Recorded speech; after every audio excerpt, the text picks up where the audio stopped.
Continuing with JavaScript basics, today we'll be covering JavaScript variables and data types.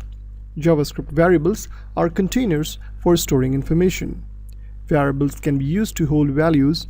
For instance, I can create a variable called name which can store the name of a person, for instance John, or expressions, for instance full name, which results from concatenation of first name and last name.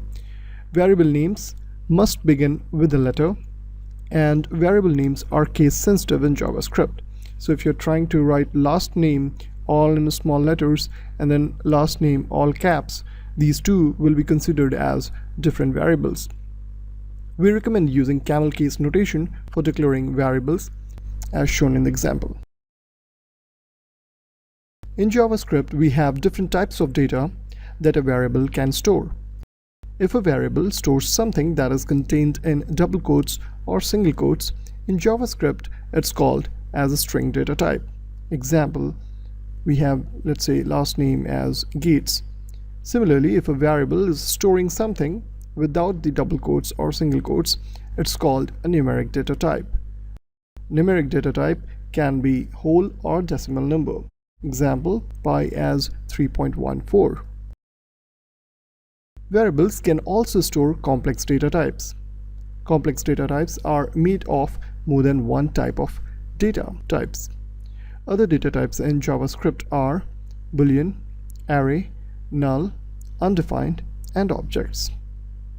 Now let's go ahead and take a look at some of the code examples using which we will be able to better understand variables and data types.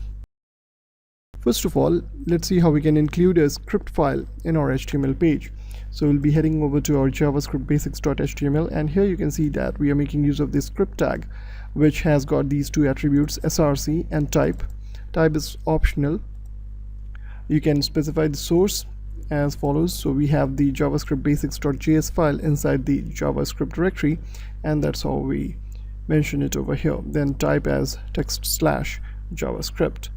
Now coming on to our JavaScript basics.js file, initially you will see a couple of lines over here. These are called comments.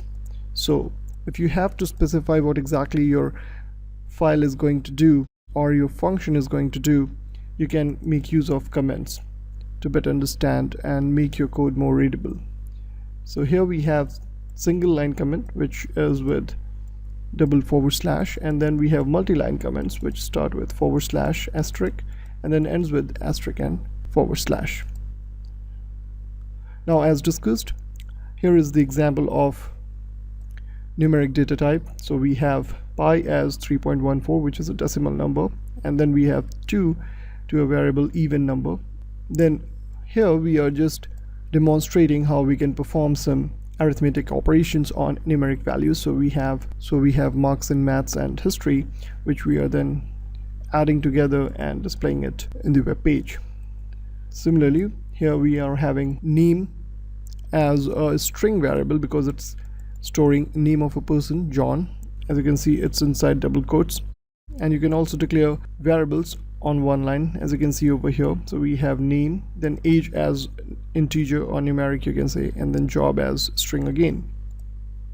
Then here you are seeing the Boolean data type in action. So we have true or false for Boolean data type. And here there's an interesting fact that if you have already declared a variable over here, as you can see it's percentage with a value 100, and then you try redeclaring it without assigning any value to it, then the previous value will be retained. And as earlier discussed, JavaScript is loosely typed, and here you can see it in action.